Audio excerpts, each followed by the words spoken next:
પ્રકરણ 40 અવતાર. રામબાઈની આંખ ખુલી. રામજી મંદિરને પગથિયે તેનું શરીર પડ્યું હતું.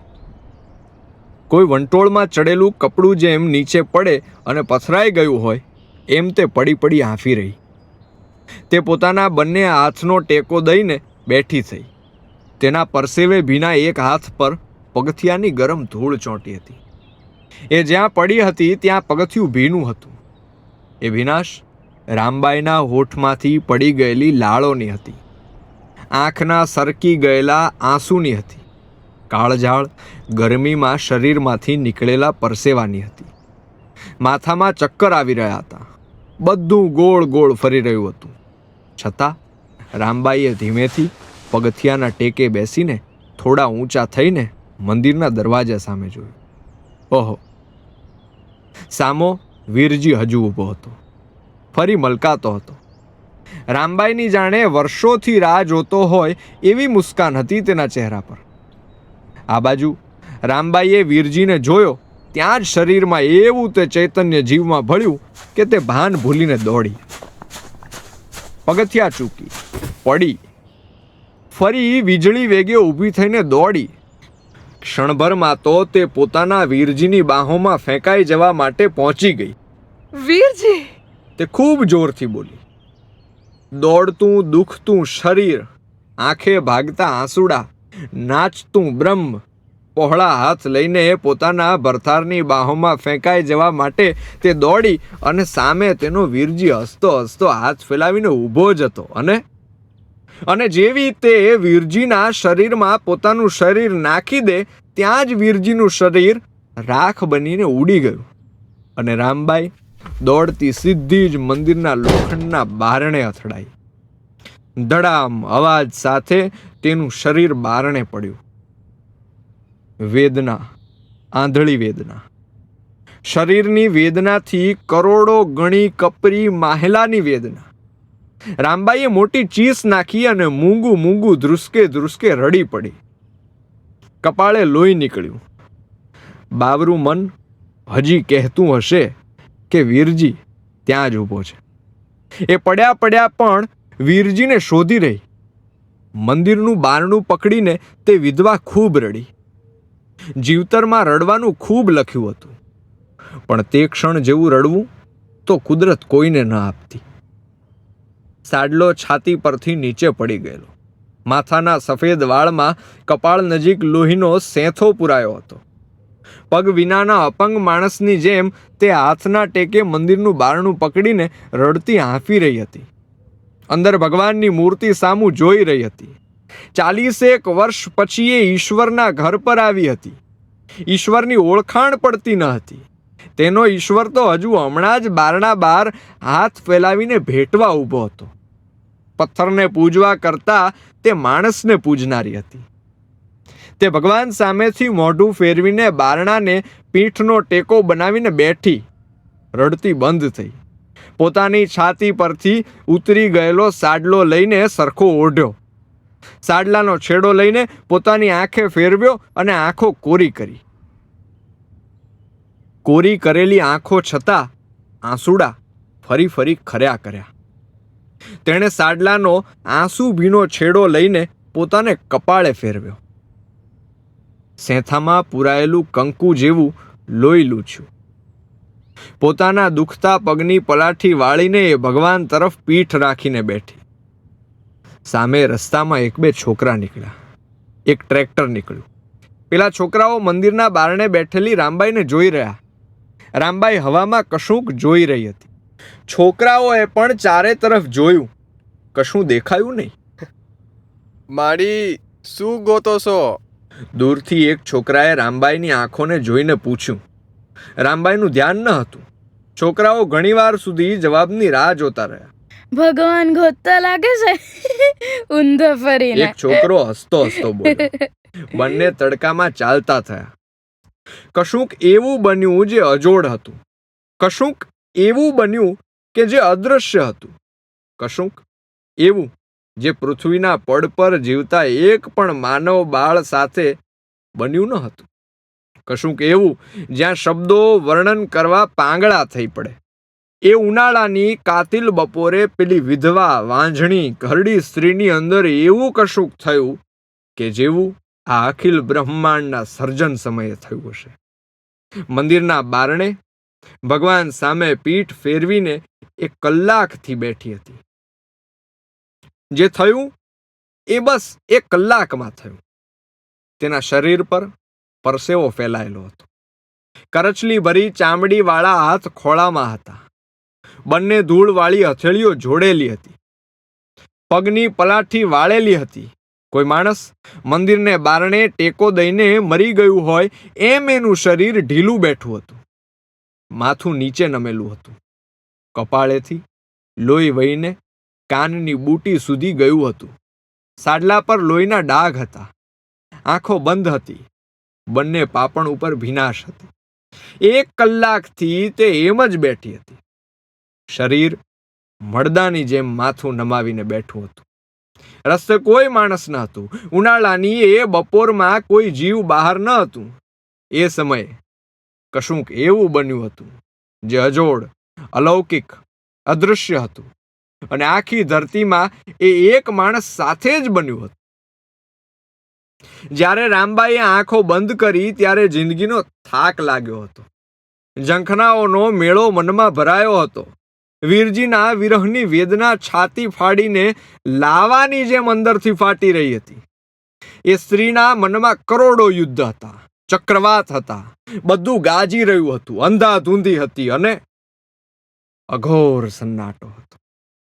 જાણે અંદરથી કશુંક ફાટવાનું હોય, જાણે અંદર કશુંક જન્મવાનું હોય, જાણે અંદર 1000 સૂરજના તેજ ભર્યું કશુંક મૂંગા ધડાકા સાથે ઉગવાનું હોય. મંદિર બહારથી ઠંડી હવાની એક લહેર આવી. મંદિરને બારણે બેઠેલા એ શરીર ઉપર ઠંડી હવા પથરાઈ. હવા મંદિરના ઘંટ સાથે અથડાઈ અને એ વાગ્યો. જાણે અંદર બેઠેલા રામને જગાડતો હોય એમ એ વાગ્યો. ઠંડી હવાને લીધે મંદિરનું બારણું ખખડ્યું. ઉપર ઘુમટમાં લટકતું ઝુમર બોલ્યું. ધીમે ધીમે રામબાઈના શરીર પર ફેલાયેલો પરસેવો ઠંડો પડ્યો. એનું શરીર સ્થિર પથ્થર જેવું થયું.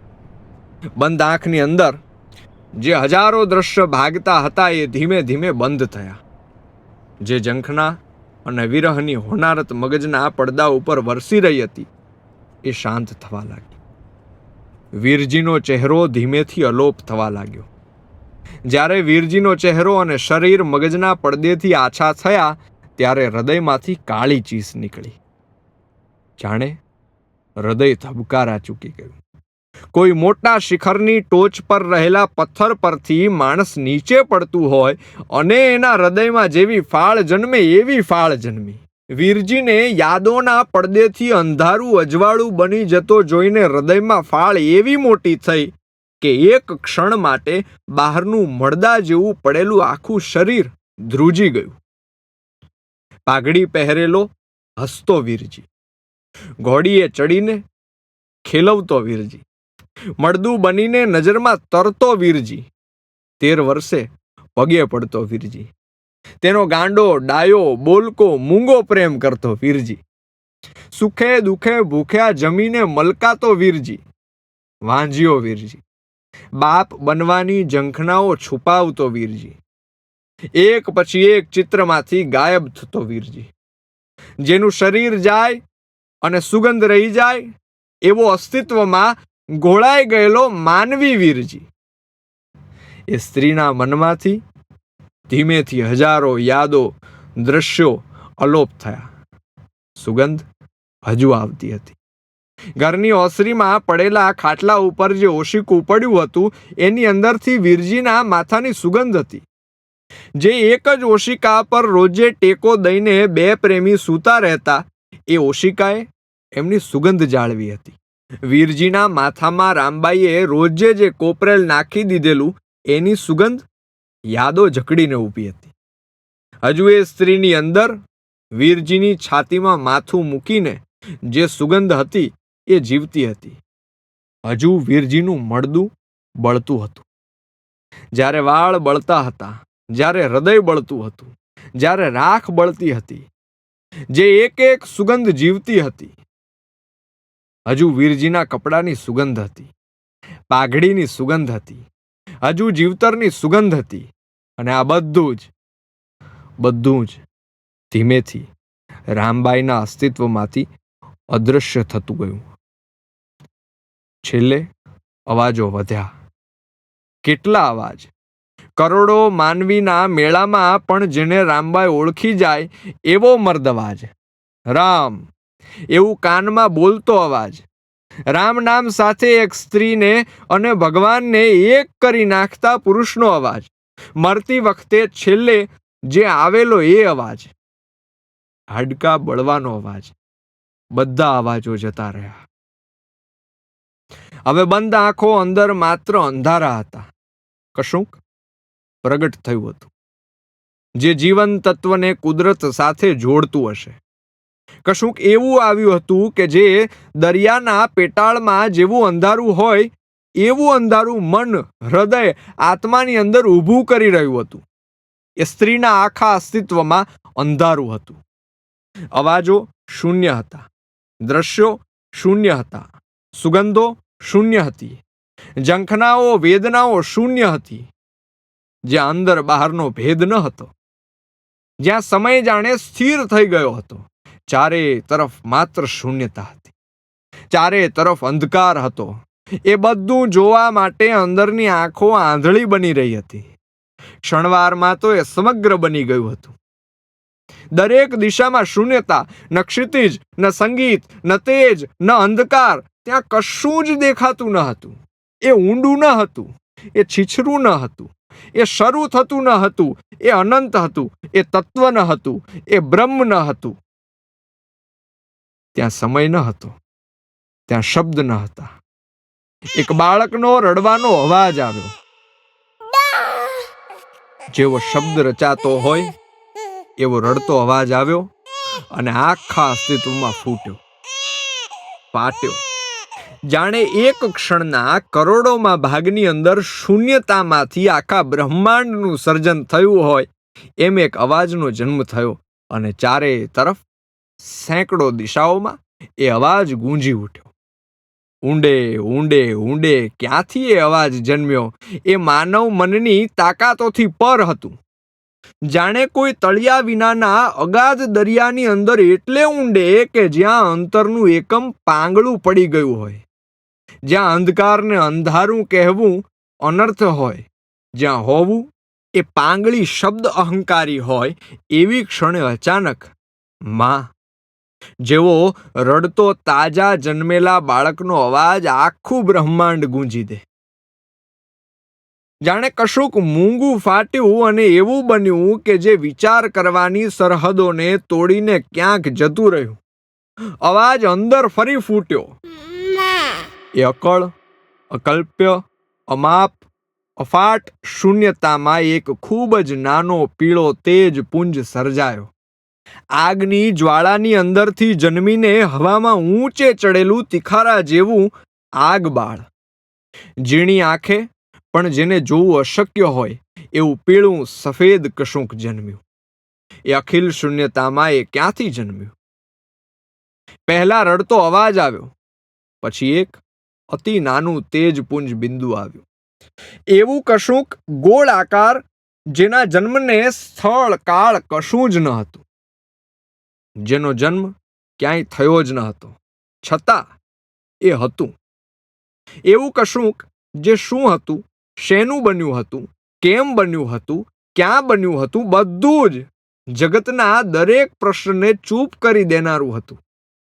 ધીમેથી એ આગ બિંદુ મોટું થયું, કેસર પીળા આંસુ જેવડું થયું, નરી આંખે દેખાય એવું થયું. જાણે બાળ સૂરજ, જાણે બાળ બ્રહ્મ, જાણે ધીમે ધીમે મોટું થતું કુદરત, જેના ગોળ શરીર પર પ્રકાશ આમ તેમ ફરી રહ્યો હતો. એ આગનું ટીપું પોતાની અંદર આગને જકડીને કિનારાઓ છોડવા દેતું ન હતું. એ ધીમેથી મોટું થઈ રહ્યું હતું. એ રડતું હતું. એ તિખારો, એ તણખો રુદન કરી રહ્યો હતો. જેવો અવાજ પણ શબ્દ નહીં. જાણે એ તણખાને કંઠ હોય એમ એ રડી રહ્યો હતો. હવે એ ગુલાબની પાંખડી જેવા આકારનો બન્યો હતો. એ આગ પાંખડીની અંદરની રોશની પોતાના કિનારાઓ ઉપર એવા દ્રશ્યો બનાવી રહી હતી જેવા ઉગતા સૂરજની અંદર દેખાય. ફરી સન્નાટો થઈ ગયો. રડતો અવાજ બંધ થઈ ગયો. એ પાંખડી હવે સ્થિર થઈ. પૂર્ણ અસ્તિત્વ એને જોઈ રહ્યું હોય એમ સમય ઊભો રહ્યો. ફરી એ પાંખડી નાની બનવા લાગી. ટીપું બની, ટપકું બની. ફરી એ સ્થિતિ જ્યાં ન અંધકાર, ન તેજ, ન દિશા, ન દશા, ન આરંભ, ન અંત, ન જીવન, ન જીવ, ન સમય, ન બ્રહ્મ, કશું જ નહીં. અને ફરી એ આગ બૂંદ જન્મી. ધીમે ધીમે મોટી થઈ. ફરી રડવાનો અવાજ આવ્યો. તાજું જન્મેલું બાળક રડે અને આખું બ્રહ્મ ગૂંજે એવો અવાજ. જેને જોવા આંખો પાંગળી હોય અને સાંભળવા કાનના પડદા માયકાંગલા હોય એવું કશુંક ધીમે ધીમે ફરી મોટું થઈને ફૂલની પાંખડી જેવું બન્યું. વધુ મોટું થઈને હવામાં તરતા પરપોટાની જેમ આકાર બદલતું રહ્યું. રડતું હતું. એ આગ ભર્યા કેસરી પરપોટામાંથી એક શેડ ફૂટી. આગની એ શેર ફૂટી અને ફરી પાછી અંદર પરપોટામાં જતી રહી. ફરી ચારે તરફથી જાણે આગ ઓકાતી હોય એવી શેડો ફૂટી. ફૂટીને તરત જ અંદર જતી રહી. ફરી એ બધું જ ગાયબ અને માત્ર શૂન્યતા. ફરી રડવાનો અવાજ, ફરી આગ બૂંદ, તેજ તણખો અને અહો, એક અજબ સૂરજ ફાટ્યો. ચારે તરફ સફેદ રોશની. શું સમય અને શું દિશા. એવું ફાટ્યું, એવું ફૂટ્યું કે આખું અસ્તિત્વ તેજોમય થઈ ગયું. એવી તીવ્રતાથી એક બૂંદ ફાટી કે બહારના જગતમાં મંદિરને બારણે બેઠેલું રામબાઈનું શરીર ધણધણી ઉઠ્યું. ધ્રુજારી સતત કેટલીય ક્ષણો સુધી શરીરને ધ્રુજાવતી રહી. અંદર એ માનવ મનમાં તો બાળક રડતું હતું. ચારે કોર રોશની. કેસર પીળા અજવાળાની ચાદરમાં એક પણ એવું સ્થળ ન હતું જ્યાં પ્રકાશ ન હતો. બાળકના રડવાનો અવાજ મોટો થઈ રહ્યો હતો. અચાનક રામબાઈનું શરીર જાણે વીજળીનો ઝટકો મળ્યો હોય એમ ઉછળી ઉઠ્યું અને આંખ ખુલી. આંખ ખુલી અને હર હર હર. આંખની સામે પોતાના ખોળામાં મોટા અવાજે રડતું બાળક દેખાયું. ખમા ખમા ખમા. આંખો ફાટી રહી. શરીર ધ્રુજી ઉઠ્યું. રોમ રોમ ઊભા થઈ ગયા. ક્ષણભરમાં જીવ એક જગતમાંથી બીજા જગતમાં આવી ગયો. કશું જ માની ન શકાય એવું. શું સત્ય, શું ખોટું. અભાનપણે જ રામબાઈની ખોળામાં પડેલી હથેળીઓ ઉપર રહેલા બાળકના ભારનું ભાન થયું. શું હતું એ? રામબાઈ જાણે જુગ જુગ જતા રહ્યા હોય એમાં બાળક સામે જોતી રહી. રામબાઈની આંખો કશું માની શકતી ન હતી. હાથને તાજા જન્મેલા બાળકની ભીનાશ મહેસૂસ થતી હતી. પણ મગજ માની રહ્યું ન હતું. આ શું થયું? આ શરીર, આ જીવ શું છે? આ બાળક? મન, હૃદય ગાંડા થઈ ચૂક્યા હતા. આંખડીમાંથી એક આંસુ ખર્યું. આંસુ સીધું બાળકના પેટ પર પડ્યું. આંસુ ફાટીને પેટ પર રેલાયું. બાળક રડતું બંધ થયું. હસ્યું. જે હતું એ વાસ્તવ હતું. બાળકને શરીર હતું. આ કોણ બાળક છે? કોનું છે?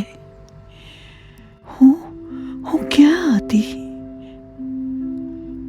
હું જ્યાં હતી ત્યાં ઓલું અગનબુંદ. આ બાળક ક્યારનો રોવે છે. હું ક્યાં છું? હું ક્યાં છું? હું ક્યાં છું? મગજ ધીમે ધીમે સવાલ પૂછી રહ્યું હતું અને ખુદ જ જવાબ જોઈ રહ્યું હતું. એ સતત બાળક સામે જોઈ રહી. દીકરી હતી. તાજા ખીલેલા મોગરાની કળી જેવી આંખો. નીલી આંખોમાં જન્મની ભીનાશ. ગુલાબી પાતળા ભીના હોઠ, પોચા ગાલ પર આછી રક્ત લાલાશ, ટચુકડી નાજુકડી હાથની આંગળીઓના ટેરવે આછા ગુલાબી નખ, રામબાઈના વેઢા જેવડી બાળ હથેળીઓમાં આછી રેખાઓ, જાણે સાચે જ માના પેટમાંથી જન્મેલી દીકરી. પેટ પર ચીકણું પ્રવાહી, બ્રહ્માંડની નાભીએથી તાજું તૂટેલું નાવડું, અને દરેક દીકરીને હોય એવા રમતિયાળ કૂણા પગ, જગદંબાના કંકુ પગલા જેવા રાતા પગના તળિયા. રામબાઈને પોતાનો ગરમ ખોળો મહેસૂસ થયો. કેટલીય ઘડી એ આ બાળકીને જોતી રહી. વીરજી જેવો જ ચહેરો હતો, નાક તો વીરજી જેવું જ, જાણે વીરજી પોતે જ દીકરી બનીને રામબાઈના ખોળામાં અવતર્યો હોય. રામબાઈએ પોતાના જમણા હાથની ધૂળવાળી હથેળી પોતાની સાડી સાથે ઘસી અને આ દીકરીના ભીના માથા પર મૂકી. અને કોઈ પહાડ ઉપર વીજળી પડે અને આખો પહાડ ધ્રુજી ધણધણી ઉઠે એમ રામબાઈ ધ્રુજી ઉઠી. દીકરી અદૃશ્ય થઈ ગઈ. ખોળો ખાલી થઈ ગયો. રામબાઈની આંખો ફરી ફાટી રહી. એ કશું જ સમજી ન શકી. ક્ષણભરમાં ખોળામાં એક જીવ હતો અને એ જતો રહ્યો. હજુ હમણાં જ તો રડવાના અવાજ હતા. બધું શું થયું એ સમજાયું નહીં. એ આંખો બંધ કરીને બેસી ગઈ. ફરી અજાણતા જ પોતાની બંને હથેળીઓ જોડીને તે પેલા શૂન્યતાના વિશ્વના દર્શનની રાહમાં બેસી રહી. તેનું શરીર હાંફી રહ્યું હતું. હૃદય ખૂબ ઝડપથી ધબકી રહ્યું હતું. હૃદયના ધબકાર બહાર પણ ધીમા ધીમા સંભળાઈ રહ્યા હતા. બંધ આંખોની અંદર હવે એને માત્ર સફેદ પ્રકાશ દેખાતો હતો, જે બહારના તડકાને લીધે આંખોના પોપચાની ચામડીમાંથી અંદર આવી રહ્યો હતો. રામબાઈ રાહ જોઈ રહી, પણ માત્ર સફેદ પડદા સિવાય કશું જ દેખાયું નહીં. પોતાનું ખુદનું શરીર ધબકતું ધ્રુજતું એ મહેસૂસ કરી રહી હતી. બહારથી ફેંકાતી ગરમ લૂ તે અનુભવી રહી હતી. પેલી ઠંડી હવા એકવાર આવીને ક્યાંક સમાઈ ગઈ હતી. પેલું કાળું અફાટ અંધારું દેખાતું ન હતું. પેલી અગ્નિની બૂંદ તરતી દેખાતી ન હતી. રામબાઈએ આંખો ખોલી નાખી. ચારે તરફ જોયું. ખોળામાં જોયું. મંદિરના ઘુમટ તરફ જોયું. હવામાં ઝૂલતા ઘંટ તરફ જોયું. બહાર રસ્તા પર તીવ્ર તડકા તરફ જોયું. બેઠા બેઠા દેખાતા નીલા આકાશના ટુકડા તરફ જોયું. એક સફેદ વાદળી ઉગી હતી. એ નાનકડી સફેદ વાદળી જાણે આકાશની નીલિમાની અંદર એવી ઉગી હતી જેવી રામબાઈના મનમાં બ્રહ્માંડની અંદર પેલો તેજપુંજ ઉગેલો. મગજને સમજાતું ન હતું કે થોડી વાર પહેલા થયું હતું એ સત્ય હતું કે જે અત્યારે દેખાય છે એ સત્ય છે. એણે મોટો નિસાસો નાખ્યો. કપાળે પરસેવો લૂછ્યો. પરસેવા ભેગું સુકાઈ ગયેલું લોહી હથેળીમાં આવ્યું. આ બધું જ કોઈ અજાણ્યું તાકાતવાન સપનું હતું એવું લાગ્યું. જમણા પગમાં ગોઠણમાં થતો દુખાવો મહેસૂસ થયો. પોતાનો ગોઠણ પણ તેણે હથેળી મૂકીને થોડીવાર દબાવ્યો.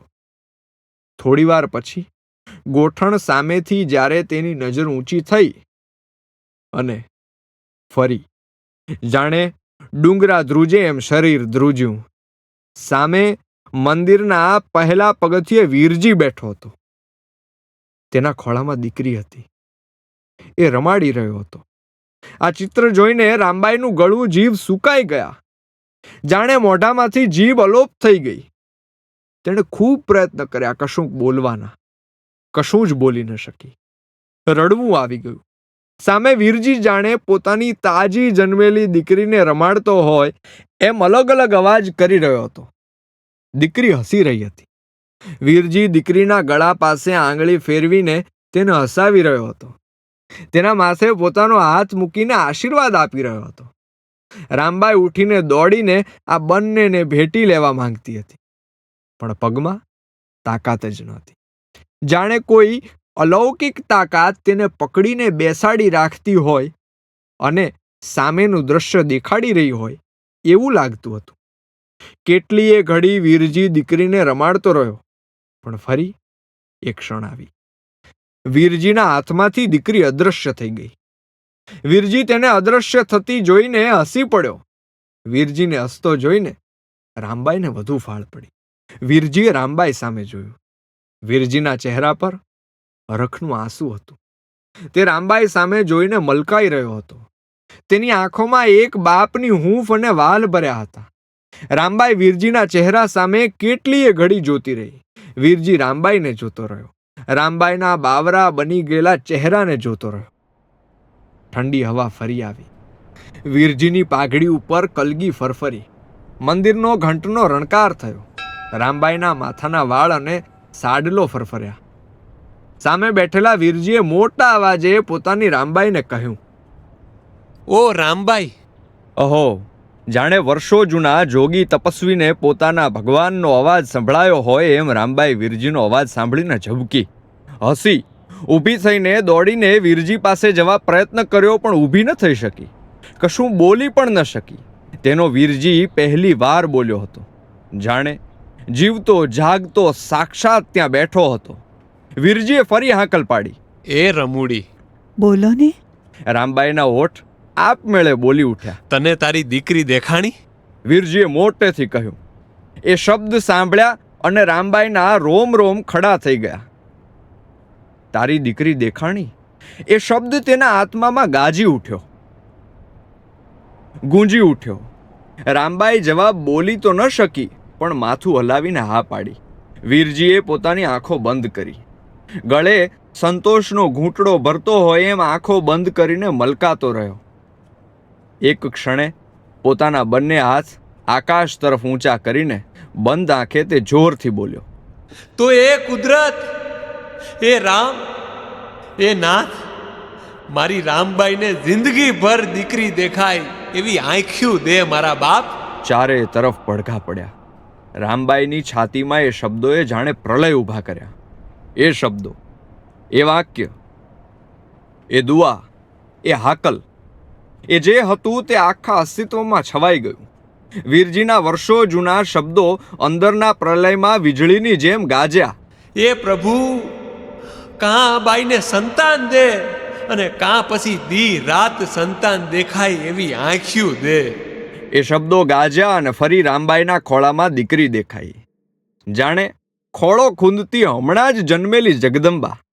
જાણે પ્રસૂતિની વર્ષો જૂની પીડા પછી જન્મેલો જીવ. જાણે વીરજી રામબાઈના પ્રેમનું જીવતું જાગતું સ્વરૂપ. રામબાઈએ પોતાની દીકરી માથે હાથ ફેરવ્યો અને એ સ્પર્શ મહેસૂસ થયો.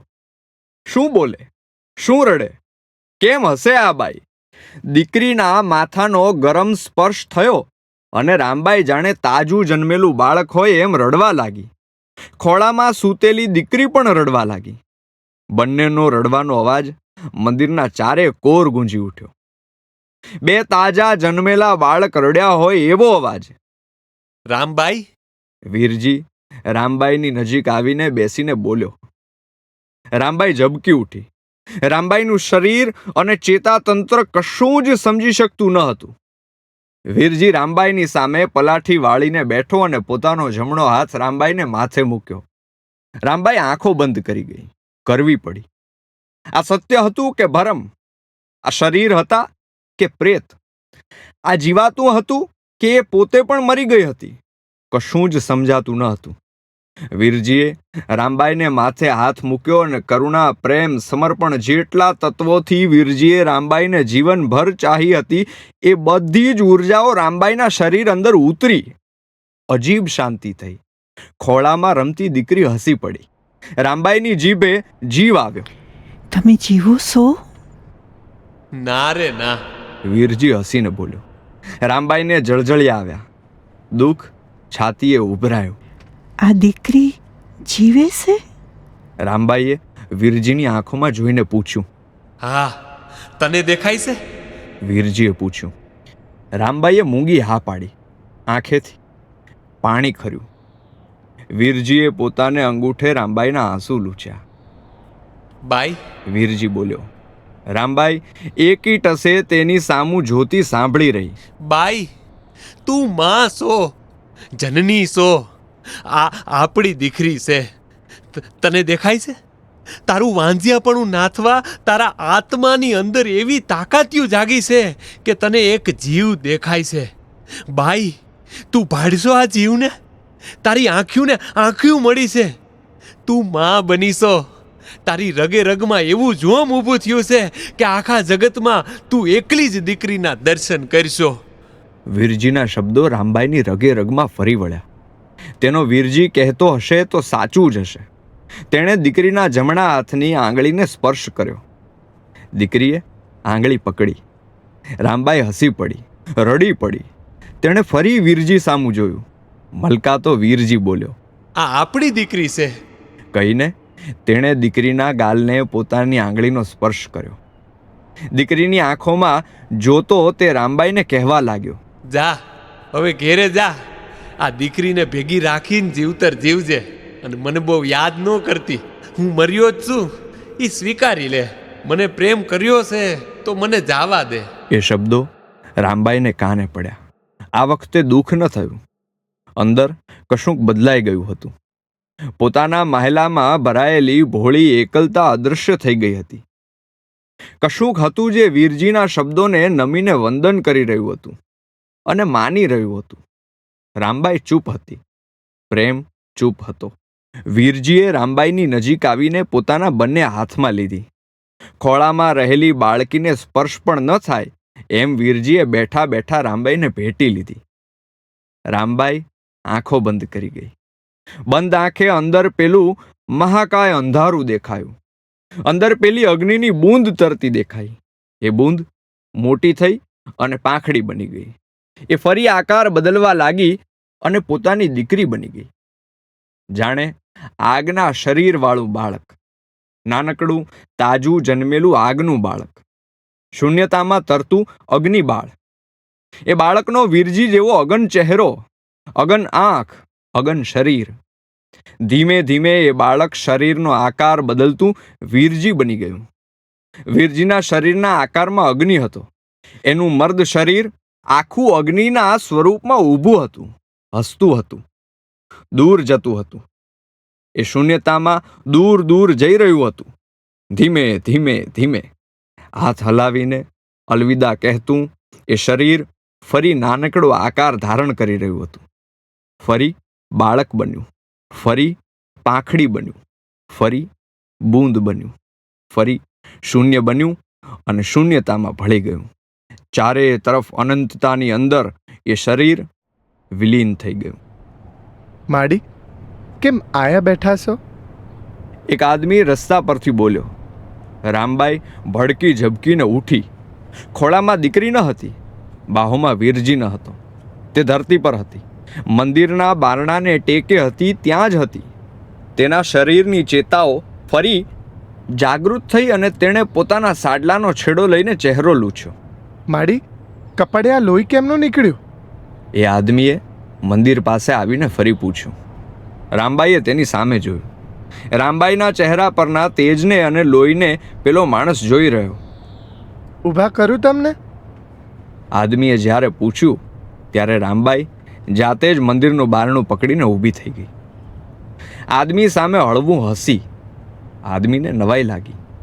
તે પોતાને રસ્તે ચાલતો થયો. રામબાઈ ઊભી થઈને પગથિયા તરફ ચાલવા લાગી. ધીમે ધીમે ખુલ્લા પગે રસ્તા પર આવી. ઉપર આકાશ તરફ જોયું. સાંજના 5 વાગવા આવ્યા હશે. એ જ નીલું આકાશ. પેલી એક સફેદ વાદળડી હવે જતી રહી હતી.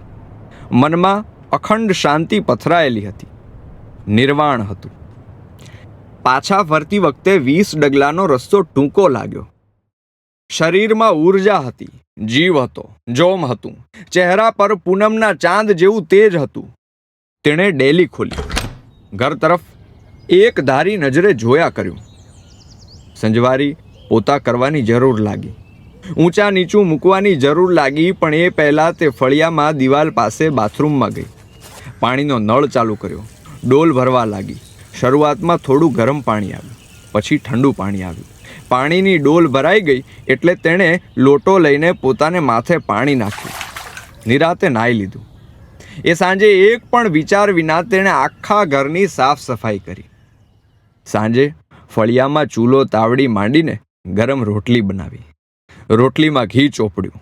રોટલી પર ગોળને વેતરી નાખ્યો. 4-5 રોટલીના ભૂંગળા બનાવીને તેણે નિરાતે ખાધા અને પછી ઓસરીમાં ખાટલો લઈને નિરાતે સૂઈ ગઈ.